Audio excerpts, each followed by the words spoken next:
not going to touch it.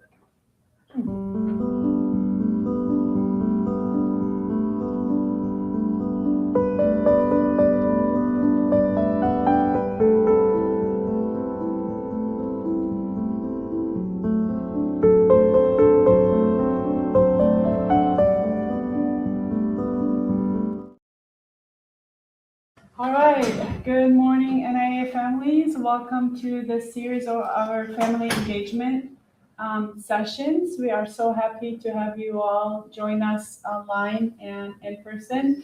Today we are going to talk about a very important topic, our new reading intervention program here at NIA. And we really want to make sure that parents know exactly what we're providing students at NIA and how can we help them and what does that program entitle. So here today we have Ms. Quinlan, our reading specialist at STAR and our district reading program coordinator. We also have with us Ms. Shadda, and she is our reading interventionist here at NIA for grades K through 4. So welcome, ladies. Thank you. Here we go. Thank you. All right. Well, thank you, NIA families, for joining us this morning. It's, as Dr. Fakih said, this is a very important topic. We all know how important reading is, how important living literacy-enriched lives is. So we are excited to share some really important parts about reading intervention and just the foundations of reading as a whole. So I know that you have at home, or on your screens, you should have a copy of our PowerPoint presentation so that you're able to follow along as well. So we're going to jump right in. So yes, today is called Unlocking Literacy, the Goals, the Benefits, and the Impact of Reading Intervention. So I'm going to go forward to what is reading intervention. So reading intervention is extra targeted support given to help a child become a stronger reader. It focuses on the specific skills a child needs, such as letter sounds, decoding words, fluency, and what I'll talk about a little bit more is something pertaining to comprehension, how all of those foundations really have a huge impact on how a child is able to comprehend what they read. So reading intervention focuses on those skills and is taught in small groups or one-on-one, often in addition to the regular classroom instruction. Reading intervention does not replace the foundation of teaching these skills in the child's classroom. That is still happening. Tier 1 intervention is very, very important. So it is in addition to that instruction in the classroom. Reading intervention is not a label and doesn't mean a child can't read. I know a lot of times when I'm working with students, I'm sure Ms. Shadda has had these things happen as well. Sometimes children feel like if they're coming to reading intervention, that means they can't read. But I often tell all of my students, if you can read one word, you are a reader. If you can identify letters and make letter sounds, you are a reader. So reading intervention never means that a child can't read. Reading intervention is short-term and responsive. We want it to be short-term. The goal should never be that reading intervention is something that continues from grade to grade to grade. The goal is that it is short-term and it's responsive to the needs that that child has, those specific needs. And it is skills-based. It is not grade-based. So it is focusing on the skills that they need, not the overall grade and what they are doing in the classroom. And like it says as well, the goal of reading intervention is to fill the gaps early so reading becomes easier and they become more confident with their reading. Okay, there's a lot to discuss here. The foundations of reading, they're so important. They really do, and I'll talk about this in a moment as well. It is like, it's called the foundations for a reason. It is what sets your child up for success as they grow as a reader. So the foundations of reading are the essential building blocks children need to become strong and confident readers. These skills help children learn how reading works before and while they read and learn new books. Or they read to learn. While they learn to read books. There we go. So the main foundations, and I'm sure many of you have heard these foundations mentioned before. We have phonological and phonemic awareness, which is really working with the sounds of the words. So this is the ability for a child to hear and work with sounds in spoken language. For example, knowing that cat has 3 sounds, k, a, t, cat. So that is when we talk about phonemic awareness and phonological awareness. That is what we're talking about there. Then we move more into phonics. So that's understanding the connection between letters and sounds and how to use them to read and spell words. For example, knowing that sh makes 1 sound. Even though it's 2 letters, it makes 1 sound. Then, as we're working on those pieces of the foundation, we put those together to have fluency as we read. And that just means reading smoothly, reading accurately, and with appropriate speech and expression. Fluency helps reading sound natural and supports comprehension. I always tell my students, the goal is to read less like a robot, that one-on-one correspondence, and to really work on reading so that it sounds like we are having a conversation with the book that we're reading. So we want it to sound natural and have that intonation, have expression as well as we read, because that ultimately does help with comprehension. Vocabulary. Vocabulary is very important. It's knowing the meaning of words, both spoken and read. We know for children in general, building vocabulary is very important, but it's also very important for our ESL learners as well. And then we have comprehension. So comprehension is understanding, thinking about, and making meaning from the text. One thing that we have learned in our studies about teaching reading is that oftentimes we'll sometimes have where we learn about a student and the thought is, well, they can read, but they really struggle with understanding what they read. And what the science is showing, what the research is showing, and that a lot of times if a student has a comprehension problem, there's somewhere in the foundations, whether it's phonological awareness, phonics, vocabulary, there's a gap somewhere in there that needs to be strengthened. So a lot of times a comprehension problem is really something else within these foundations that needs to be addressed. Why are the foundations of reading so important? Reading is like building a house. Phonics and sound skills are the foundation, fluency is the structure, and comprehension is what makes it all livable. So without a strong foundation, the other skills will not be able to thrive to their full potential. That's why sometimes when we have students that do qualify for reading intervention, I think, well, wait, you know, they're reading words pretty well, like what could be the issue? But when we find that they aren't putting together, they don't have a strong foundation, that's why they need to go back and revisit some of those skills to really make sure that everything is aligned. Okay, reading intervention, what are the benefits? Well, it provides personalized support, which is amazing for our kids when they have a chance to come and see an interventionist and get that personalized support. It helps catch small gaps early, which we know is the goal. It builds confidence and motivation. We often see as the year progresses with our students, they really do begin to build confidence as a reader. They love coming to intervention because they know they're getting the support that they need. It strengthens those foundational reading skills. It uses small groups or one-on-one instruction, which is amazing. It supports classroom learning. So when those students are starting to fill in those gaps of the support that they need, then it translates back into their classwork as well. Progress is closely monitored and it is flexible, but the goal is that it's temporary. Again, we don't want to have a child in reading intervention from year to year to year. We want to see those gaps filled so that they are able to go back into the classroom full time and succeed. Reading intervention, so a lot of times parents might be asking, okay, well, how does a child qualify for reading intervention? And there are a lot of layers to this. It's not always cut and dry. So some of those layers are the screening results from testing. So we have NIA testing, we have F&P benchmark testing assessments.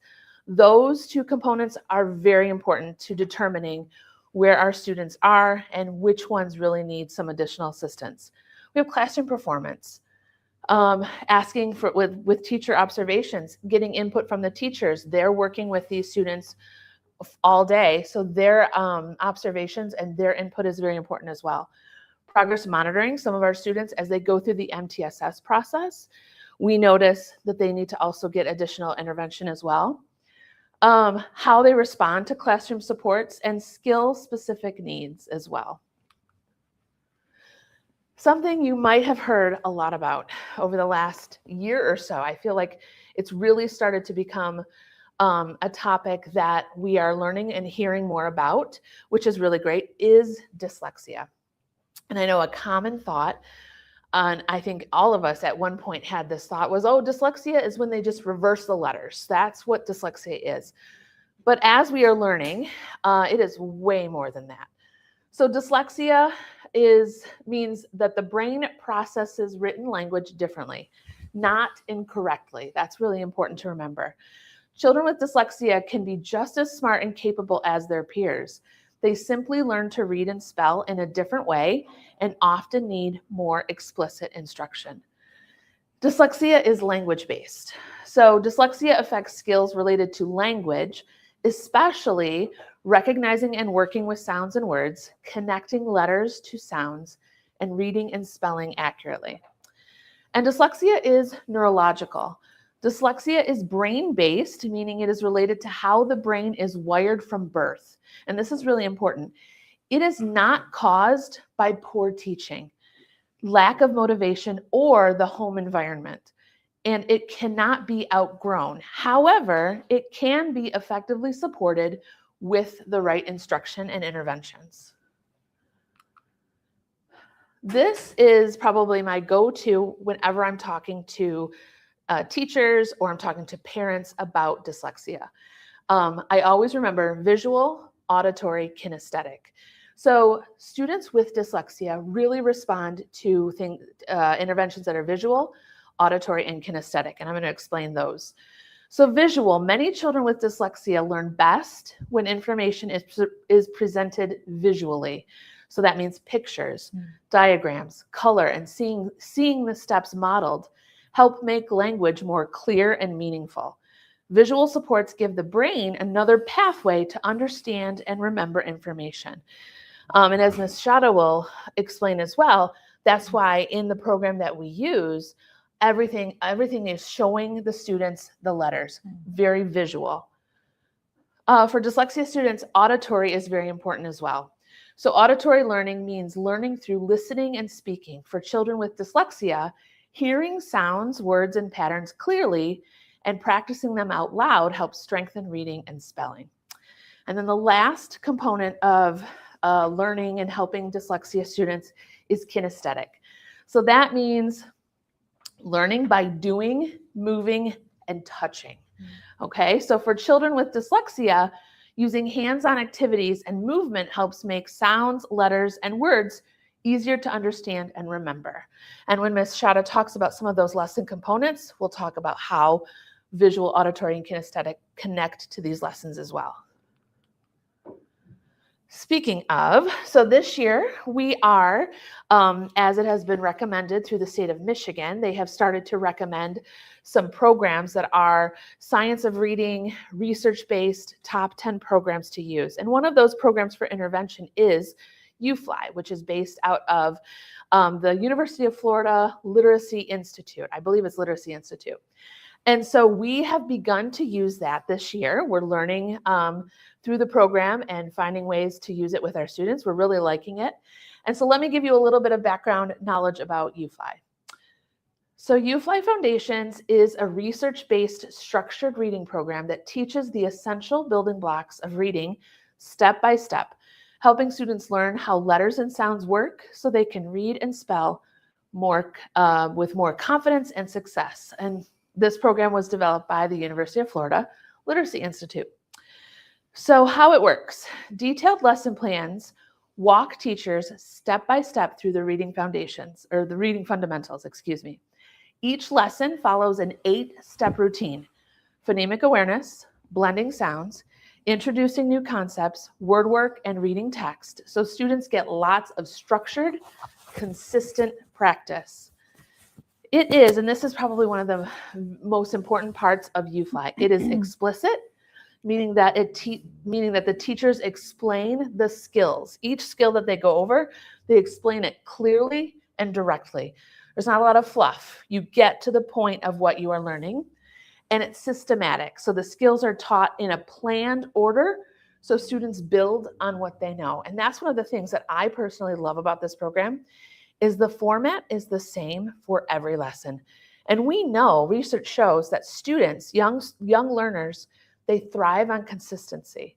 So when they know every time they're coming to Ms. Shadda and they are going through this lesson, they know, oh, we're doing phonological awareness, and next we're doing the blending, and they know the procedure, and it really helps them to grow as readers. Okay, so now Ms. Shadda is going to dive into the actual structure of a UFly lesson. Okay, thank you, Ms. Quinlan. You're welcome. Hello, everybody. As of many of you know me, I'm Shadda, teaching reading interventionist, K through 4. I work with your child daily for 30 minutes. Here I will show you step by step how we did our lessons. First, we start with phonemic awareness. We start with the blending. Each child, we made them like a hands for blending. And this is for kindergarten, and this for first to fourth grade. For example, we use it for blending. We use left hand if the student are right-hander, and right hand if the student is left-handed. Most of my students, they are right-handed, so most of us use our left hand. For example, if we try to use word made, we point with our hands here. We're gonna, each finger will be for one letter. Made, M-A-D, made. It's like there is magic E. They know magic E is silent E, so we sound it as word are 4 letters, but they have 3 sounds. Second word could be same, same. This for blending. For segment, we did something else. That's mean I will give them word, then they will stretch the word. First word we're gonna use, for example, for today, bake, bake, bake, bake. Other word will be late, late, late, late. This is the first part that we did. Then we start plus we have like a computer here with us. This for, I show them, we use a lot of materials. I show them cards like SH, sound sh. My students start to write it on a sound trail like SH, sh. They know SH says sh. They write it like that, or they say SH spell like sh. Same thing for ch, CH spell ch, PH spell CK spell k. Plus, I show them for each letters, we show them like the cards. This is the visual, so they see it, hear it, and touch it. This helps for dyslexia students too. Where's the thing?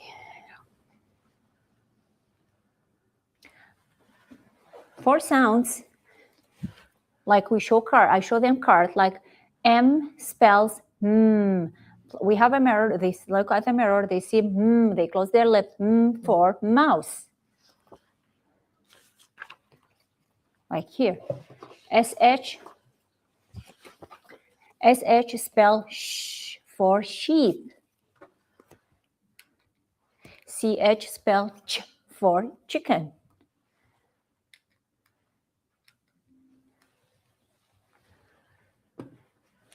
For blending to drill, for auditory drill, phonics, we explain it like a CH spell ch. K has a 3 sound, or we have 3 letters sounds like k. C sounds k, K sounds k, and CK sounds like k. SH sound sh. we use all our cards and they know it. Plus, we use our sand board. Sand trail, I mean. Like a sand trail, we use it for each of letters. Let's see. For the blending drill, I use whiteboard. Whiteboard, we use technology, but most of the time we use the whiteboard. Students love it more. They love to work on it, to touch it, to erase it, and it's like a more beneficial more than the technology. First word, first example, we have string. I write string in my board, and I ask my student try to read it. They start to sound ing, sit, ring, sit, ring. So then I ask them, what happened to word string if we add sounds to the end? They start read it, sound it, then read it. Then the other thing, the other different, what happened if I take sound will be sting, sting.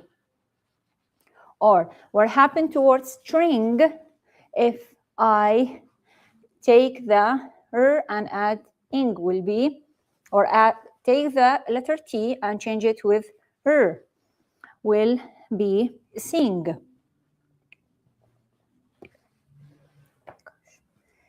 Okay. Well, here we add the S. Here we add the string being, here we have a sing and ring. Okay. This will be yours. Yes. So, okay. Like Ms. Shadda has mentioned, the word cards that are used show the formation of the mouth on it. And this is very important. And this is where we talk about articulatory gestures. Basically, what is our mouth doing when we are making certain sounds? So why does this help your child? It is often easier to see a mouth movement than to hear a tiny difference between sounds. For example, if I'm making the sound of the letter F, but then I'm making a, they're very similar. So we teach the students to understand, okay, well, what is my mouth doing when I make the sound? Oh, well, my teeth are touching down on my lip. Where's the air going? But when I talk about the TH sound, oh, my tongue is going between my teeth this time. So some of the sounds in the English language can sound very similar and are really tricky for our younger learners, or our readers who are struggling a little bit more with their reading. So this is very important to help students understand what is our mouth doing, and those small understandings of what their mouth is doing can really help them when they're figuring out letters and sounds. Research shows that when kids focus on their mouth shape, it creates a stronger mental anchor for that sound, making it easier to figure out which letters go with it. And it helps with spelling. So if a child knows the physical recipe for a sound, they can feel their way through a word to figure out which letters to write. So what it looks like in practice. So the mouth map. Where is the tongue? Are the lips rounded or flat? And that's like what I mentioned when I was talking about the letter F and the letter TH. What is our mouth doing? The voice box. Sometimes I'll ask my students to put their hand right here to feel, is their voice box on or off? Is it vibrating or is it quiet? For example, you can try this at home right now. Put your hand up to your neck and make the shh sound. SH, I don't feel any vibrating. But if I make the Z sound, zzz, I feel the vibration. So that can help the students as well. And then the airflow. Is it a stop sound that pops like p, or a stretchy sound that keeps going like s, or and sometimes we call those continuous sounds because they can stretch out. Something else that I will do with my students is I have them put their hand in front of their mouth to feel that airflow. Do you feel any air? Oh yeah, I feel some air when I make the P sound. But what about when I make the M sound? I don't feel any air. So these gestures, these little things really add up to help the students understand those slight differences and to help them put those pieces together.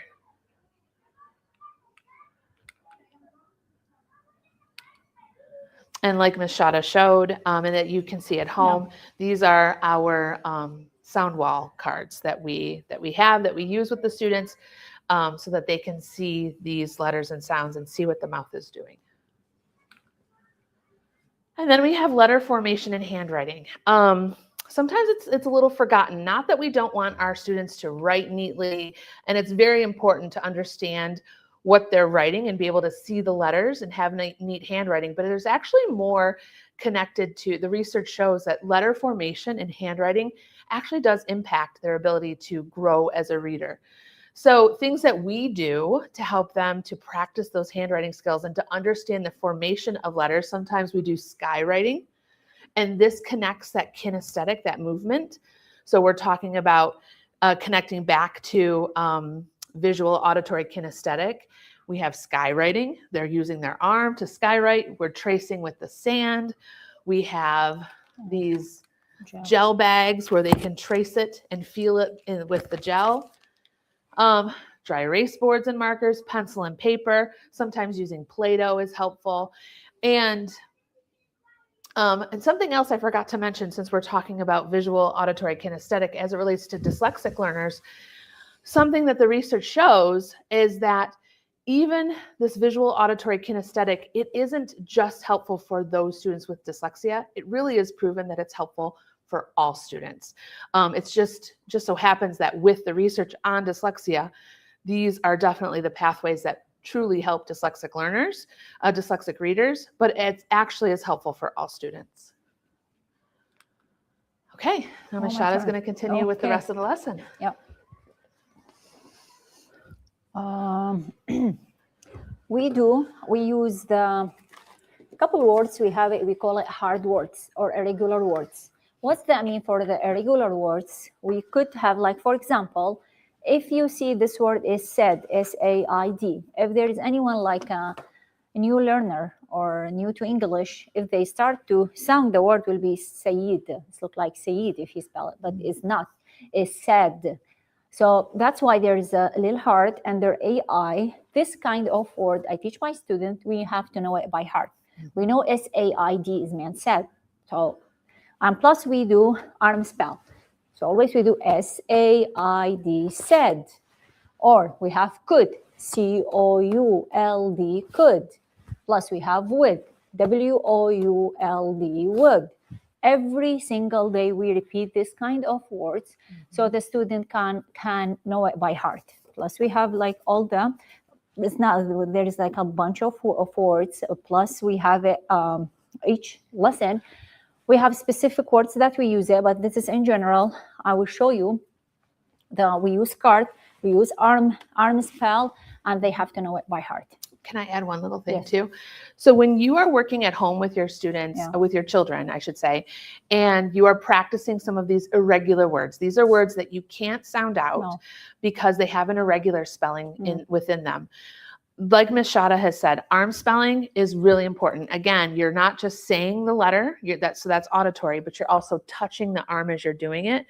And that's like connecting to the brain. Oh, when I spell the word said, S-A-I-D spells said, I'm remembering, oh, I tapped 4 times. And that's making that connection for the child, that so when they get to where they need to write the word said, they're remembering, oh, wait, I've had students before when we're practicing some of these words, or I give them a heart word to try, they go back to their arm because they are thinking about, how many times did I tap? What is it? And then it helps them to remember that. So when you're doing that at home, that's a really great strategy for these irregular words. When it comes to words that that students can sound out, that's when they, like Ms. Shadda said, should use their hand, or they should tap out the sounds. But when it comes to irregular words, these heart words, doing it 3 times, spelling the word 3 times with their arm, and then going right to pencil and paper and writing it 3 times. And I always tell my students, when they are writing the words or practicing the words at home, write it 3 times as well. There's a lot of research that shows doing things in 3 is kind of the magic number. So if I'm practicing said at home, S-A-I-D spells said.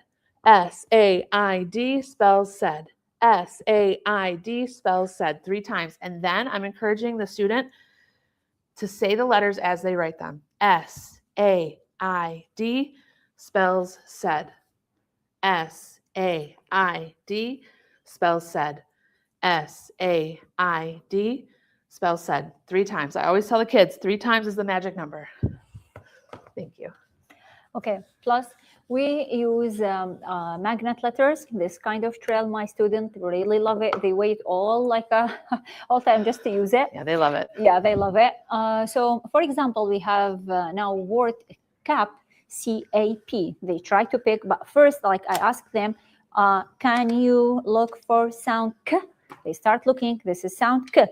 Add to it sound A, there's A. Can you read it? They say cap. What happened to word cap if we add magic E or silent E in there? It change from cap to, they start reading, so cape. So this helped them a lot and they love it. They see it, hear it, touch it. Mm-hmm. This add a lot to their knowledge. I start bringing them like a new words. Like say, let's change sound P with sound Word. Can you read the word now? You're gonna say came. Okay, what happened if we take sound K, put it back and change it with sound T? Tame. Then we start working on words after words.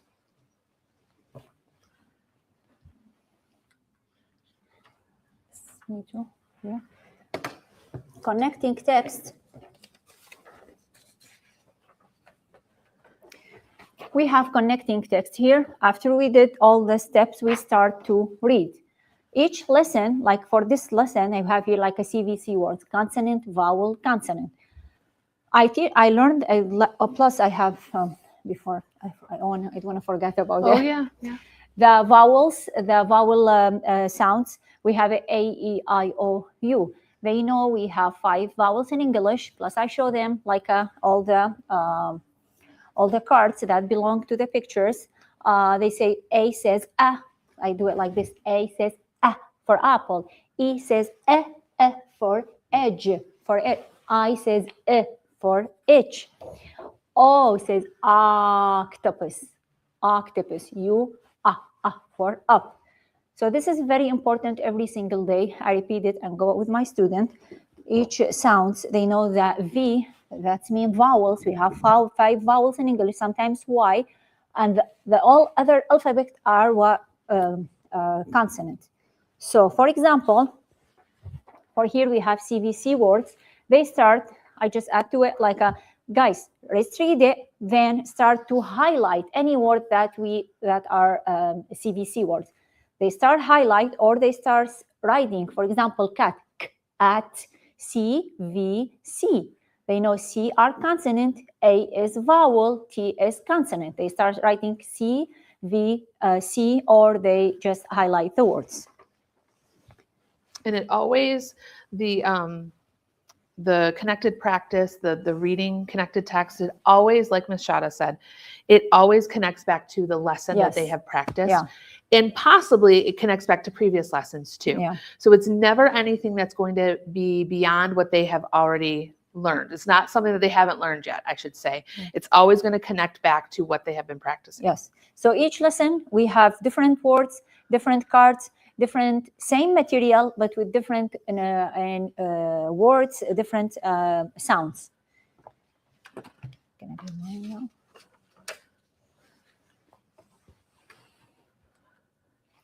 This kind of like tips for lower elementary for family time, so that you can like read together before bed, go places to build vocabulary, for example, zoo or farm, go to the library, play word game, I spy, like I spy on my little eye something green. They're gonna start looking, where's something green? Oh, I know, this is the window frame, things like that. I think we're gonna need to move your car because it's almost dismissal time. Okay, we are almost done.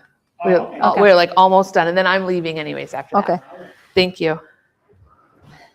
Encourage like creative reading, no comfy chair, or like a cozy place just to start reading you and your child. Yes, and I want to just say really quickly, okay, library, it is so important. Yeah. I think that we have included, I think in the notes that have been included for this webinar, that there are some links. So for our parents at NIA, Sterling Heights, I go to the Sterling Heights Library all the time. It's wonderful. So a library card, or for Troy, I think we've included the information for Troy as well, if you're a Troy resident. The library is the best place. So library cards are free. Definitely, if you haven't already, take your child there. Everybody can get their own library card. It's a magical thing. So get your library card. Okay, be a reading a role model. This is the very important thing. Me as a parent, if I encourage my kids to read, they're not gonna read it. But when they saw me, I'm reading, I'm holding my book and start reading, they start to modeling me. So the most important thing, model your child, try to read with your child and let your child see you read. Set daily reading time, especially now on March, we're gonna have March Reading Month. Next week, I think they're gonna get their reading log. So there is a specific time. If they read 15 minutes a day, not that more 15 minutes a day, they're gonna by the end of the week, it's gonna be more. So this is gonna benefit them a lot. Take turns reading and talking about that text. Take turn. What do you learn? That's going to help them a lot with comprehensions. How many characters in the story? What do you learn? Where the story take place? Things like that. Going to help them a lot. Right. And don't wait until the end of a story to talk about it. Talk about it during reading. If you're sharing time together reading a book, as you see different things come up in the text or in the story, talk about it. That actually helps a lot of our learners that do struggle with remembering what was happening in the story. Frequent pauses during, be like, hey, okay, what's happening right here? Or how is the character feeling right here? All of a sudden there's a problem in the story. Talking about it as you are reading, during reading, is really helpful. Ask a question, what did you learn? That's very important things. And keep a simple reading log or goal chart. We did that. Hey, if you read by the end of the week, I will take you to your favorite spot. We were gonna get ice cream, something like that. So that's they're gonna encourage them, and they're gonna know there is a little prize for them by the end of the week. Absolutely. And I think we've already kind of talked about the resources, and they've been linked for you as well. Yeah. So we have a lot of resources for you to look through. But we hope that this information has been helpful for you. There's so much to take in when it comes to literacy, but we're working really hard at NIA and in the entire district to help our students and help our readers really grow and flourish and stay aligned with the science of reading and aligned with what the research is saying that best helps our learners to read. So in partnership with parents at home and the work that you're doing at home as well, we know that we can have a lot of successful readers. So thank you for taking the time to join us today. Yeah. And have a great afternoon. Thank you. Have a good one. HES Academies have been serving the Detroit metro area for over 23 years, promoting academic excellence, leadership, and cultural diversity, ranking as some of the top schools in the state of Michigan. Our pre-K through 12th grade students enjoy tuition-free, state-accredited education by STEM certified and highly qualified staff with no geographical restrictions, and with advanced placement, college dual enrollment, scholarship, and Arabic language programs. Noor International Academy in Sterling Heights at NIAPSA.org. Star International Academy in Dearborn Heights and in Canton at StarPSA.org.